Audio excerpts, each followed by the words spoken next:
80 ವರ್ಷದ ಮುದುಕ ದವಾಖಾನಿ ಬಂದನ. ಡಾಕ್ಟರ್ ಇಂಜೆಕ್ಷನ್ ಮಾಡಿ ಗುಳಿಗೆ ಕೊಟ್ಟು ಹೊರಗೆ ಕಳಿಸಿ ಡಾಕ್ಟರ್ ಹೊರಗೆ ಬಂದ ಪೇಷಂಟ್ ಜೊತೆಗೆ. ಎದುರಿಗೆ ಈ ಮುದುಕನ ಗೆಳೆಯ ಬಂದ. ಇವನಿಗೆ 80, ಅವನಿಗೆ 82. ಆ ಮುದುಕ ಕೇಳ್ತಾನ, ತೋರ್ಸಕ್ ಬಂದಾವ, ಆರಾಮದ ಅಂತ ಕೇಳಿದ. ತೋರ್ಸಕ್ ಬಂದ ನೀವ ಆರಾಮದ ಅಂದಗಳಿಂದ ಇವ ಆರಾಮದೀನಿ. ಇವ ಕೇಳ್ತಾನ, ತೋರ್ಸಂದು ಹೊಂಟ ಮುತ್ತೆ ಕೇಳ್ತಾನೆ, ನೀನು ಆರಾಮದ? ಆರಾಮದೀನಿ. ಮತ್ತೆ ಅದಕ್ಕೆ ಬಂದಿದೆ ದವಾಖಾನಿಗೆ ಸೂಜಿ ಮಾಡಿಸಣಕ್ಕ. ಡಾಕ್ಟ್ರ್ ಅಂದ, ಇವನು ನೀ ಒಲಿದರೆ ಬರಡು ಹಯನವುದಯ್ಯ, ನೀ ಒಲಿದರೆ ವಿಷವಿಲ್ಲ ಅಮೃತ ವಹುದಯ್ಯ ಅಂತಾನ ಅಪ್ಪ ಬಸವಣ್ಣ.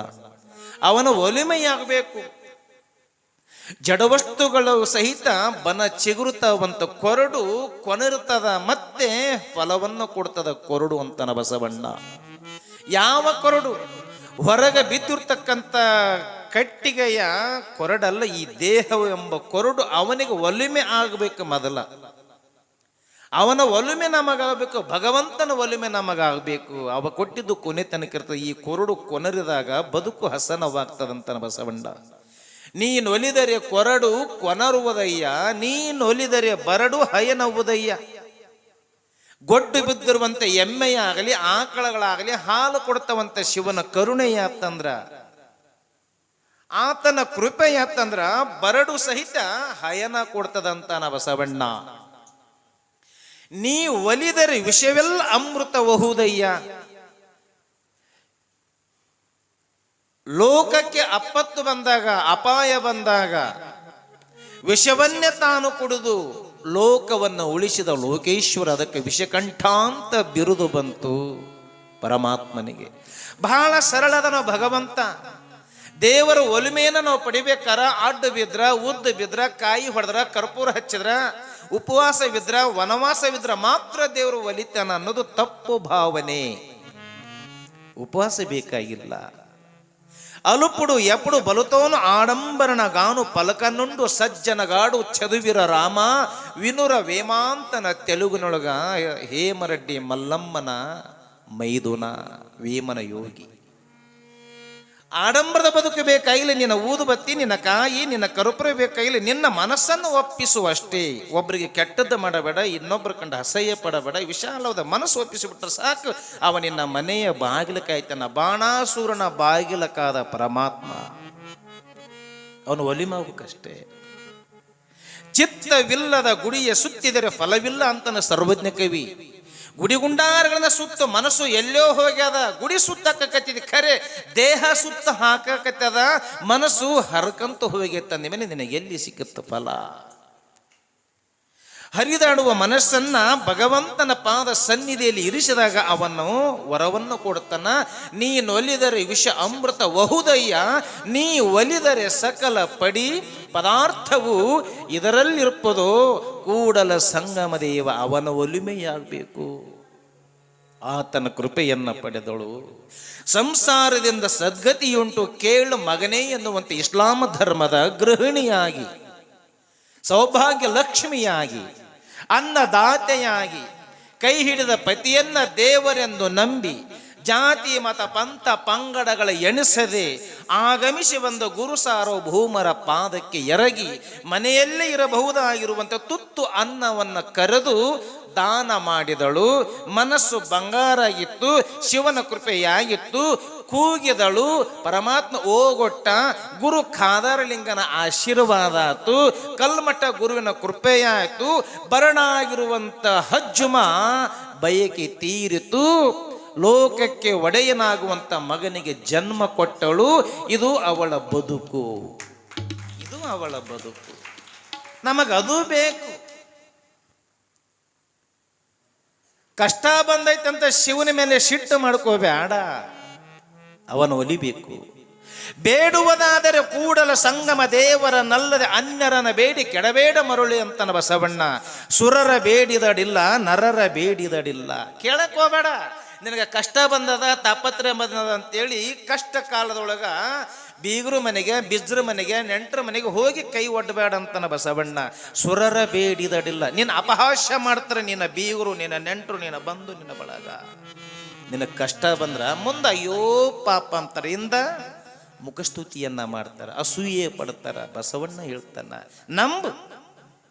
ಸುರರ ಬೇಡಿದಡಿಲ್ಲ, ಸುರಾದೇವನೋ ದೇವತೆಗಳೇ ಬೇಡಿದ್ರೆ ಏನೂ ಕೊಡಂಗಿಲ್ಲ, ನರ ಮನುಷ್ಯರನ್ನೇ ಬೇಡಿದಡಿಲ್ಲ.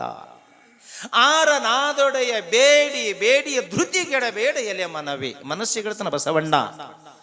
ಸುಮ್ಮನೆ ಕಂಡವ್ರಿ ಮುಂದೆ ಹೋಗಿ ಅಪ್ಪ ನನಗೆ ಕಷ್ಟ ಅದ ನನಗೆ ಕಾಪಾಡು ಅಂದ್ರ ನಗುತ್ತಾರೆ ವಿನಃ ನಿನ್ನ ಕಷ್ಟ ದೂರ ಮಾಡಂಗಿಲ್ಲ. ಬಂಧುಗಳೆನ್ನುವರು ಬಂದುಂಡು ಹೋಗುವರಯ್ಯ, ಕಷ್ಟಗಳ ಕಳೆವರೇನಯ್ಯ. ಭರಿದೆ ಧೃತಿಗೆಡಬೇಡ ಎಲ ಮನವಿ. ಬೇಡುವುದಾದರೆ ಕೂಡಲ ಸಂಗಮ ದೇವರ ನಲ್ಲದೆ ಅನ್ಯರನ ಬೇಡಿ ಕೆಡಬೇಡ ಮರುಳೆ. ಧೃತಿಗೆಡಬೇಡ ಮರುಳೆ. ಈ ತಾಯಿ ಹಜ್ಜುಮ ಶಿವನನ್ನ ಬೇಡಿದಳು.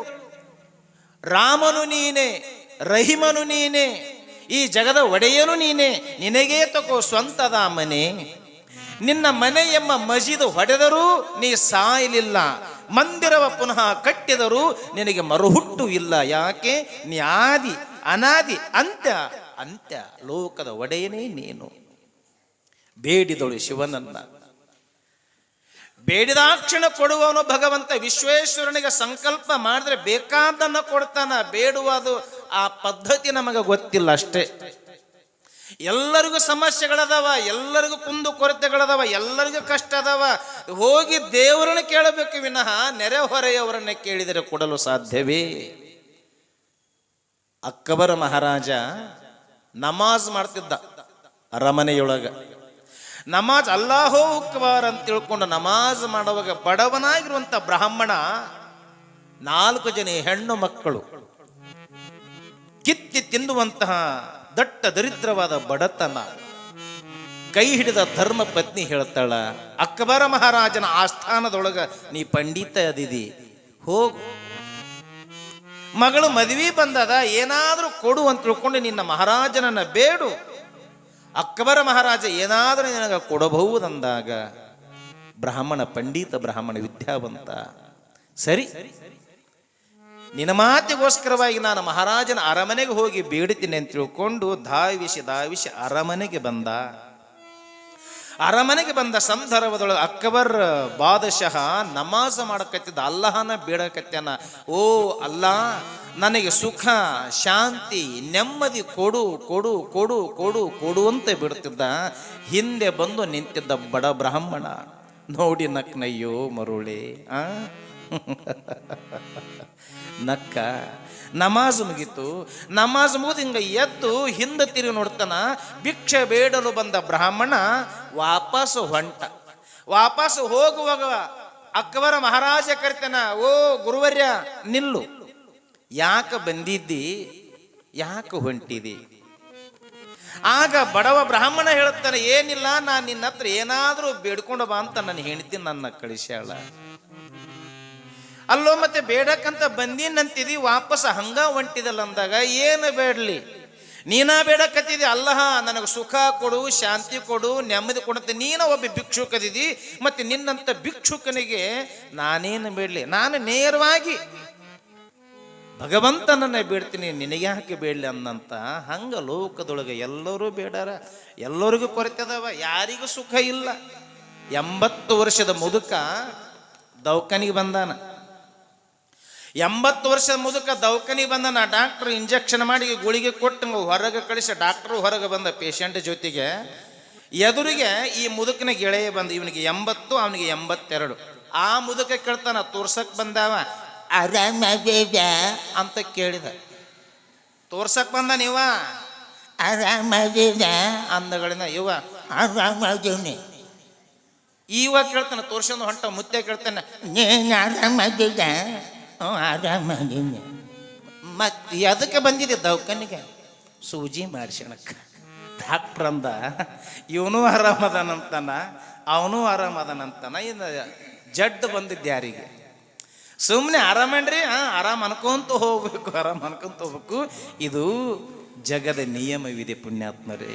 ಯಾಕೆ ಚಿಂತೆ ಮಾಡುತ್ತಿದೆ ಎಲೆ ಮನವೇ ನಿನಗ, ಯಾತರ ಸುಖವಿಲ್ಲ ಎಲೆ ಮನವೇ.